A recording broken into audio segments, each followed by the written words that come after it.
No, this is the year I believe LeBron will be eclipsed by the end of the season as the best player in basketball, and it'll be by Anthony Davis, who's just so much younger than him, and should be entering his real prime right now. And we saw some of that in the playoffs last year. Just as LeBron is finally, you would think, eventually having to descend a little. But I think more than that, the reason he won't win MVP, because you said should, Molly, so I think, maybe AD will even actually deserve it by the end of the year. Yeah, sorry, I asked that whole question weird. No, but I'll even, but this is why he won't, I don't think, LeBron. The most pernicious myth about LeBron right now from recent years, because people are always looking to take ridiculous shots. Now, remember, I'm someone who says Michael Jordan's the greatest player ever.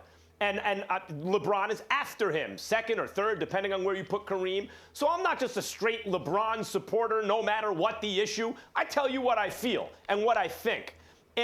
But the most pernicious myth about LeBron recently, the people going at him, you don't want to play around LeBron if you're looking to get paid. If you're a young player, if you're a good player, because he's got to monopolize the ball, it's got to be all about him. Nonsense. LeBron has not been with the Cavs this past season on a team with ascendant young talent. But now he's got, I believe, he's going to aid in the development of, because he needs these guys, Kyle Kuzma, Brandon Ingram, maybe Lonzo Ball, depending on if he can shoot and how he plays. Not to mention the fact that Magic Johnson's strategy that he pitched to LeBron James, his big idea was, we're not just going to surround you with shooters, we're going to surround you with playmakers so you don't have to be the only one making plays.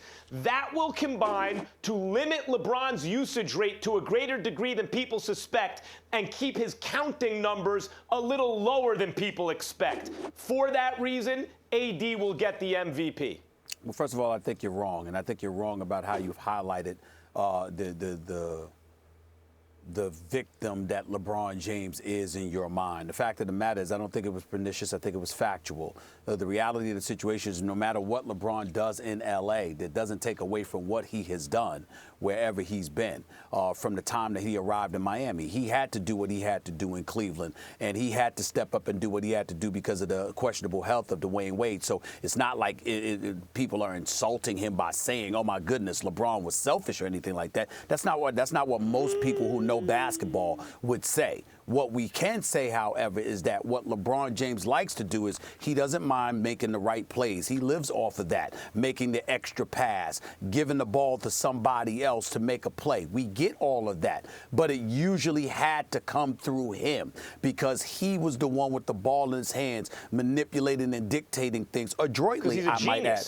Well, I just finished saying adroitly. I said adroitly, I might add. The problem is that in a league where guys individually are getting paid so much money, when he's doing all of those things, if you're a scout or an executive or what have you, and you see those things, then you give LeBron the credit instead of those other individuals, and then they can't get the money that they think they deserve. Having said all of that, I don't think that's going to be the issue in L.A. this year.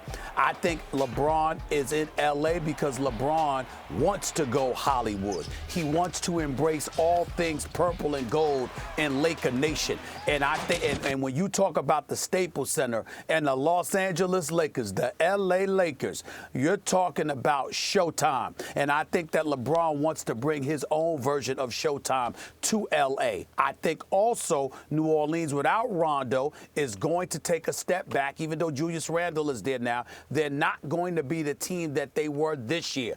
L.A. will elevate significantly. New Orleans will dip, not significantly, but just a little bit. And as a result, I think that's what will cost Anthony Davis the league MVP and ultimately give it to LeBron James. To L.A. Hey, to L.A. You think Magic and LeBron bring in Rondo to what? Be a spot-up shooter? They brought in Rondo to take the ball oftentimes out of LeBron's hands. I'm not debating that. So LeBron can play off ball. That's a moot point. I'm not debating that. I'm saying that LeBron will benefit. LeBron is going to L.A. to put on a show. I think L.A. is going to be better because of it, and I think with him doing his usual, but in that spotlight will elevate him to MVP stature while while New Orleans will take a slight dip, and that will cost Anthony Davis. That's Max, all I'm saying. New Orleans Max, I taking a find slight dip. your take really interesting because every year you say LeBron should win MVP. He hasn't won it since the 2012-2013 season. And this is the year everybody says he's going to do it, not a ton of talent around him. He's in L.A., the bright lights, etc. And now you don't think he will. Well, it's interesting, Molly, because maybe by the end of the year, AD will deserve it. But, of course, then they'll give it to LeBron because they rarely seem to get MVP right in the NBA. So it's possible he in fact wins it, maybe incorrectly. But I do think there's a good chance he won't. Ingram, as I mentioned, is an ascending talent. He doesn't need the ball in his hands, but he's capable of actually playing point guard or point forward or whatever you want to call it. And he has scoring ability that is untapped largely so far. Kuzma obviously is a scorer. So some of these points are going to be distributed to these guys. And LeBron's usage rate, because Ingram can handle the ball, because Rondo obviously is brought in to be on ball, LeBron's usage rate is not going to be what it's been. Let's recall the MVP in recent years has usually been a guy with the primary ball handler, James Harden, Russell Westbrook. These are the MVP candidates. LeBron James, because in the modern NBA, if you're the guy on ball, your usage rate is so high, you can practically average a triple-double, or in Westbrook's case, actually do it. I don't think that'll be the case with LeBron this year because he will aid in the development of the baby Lakers.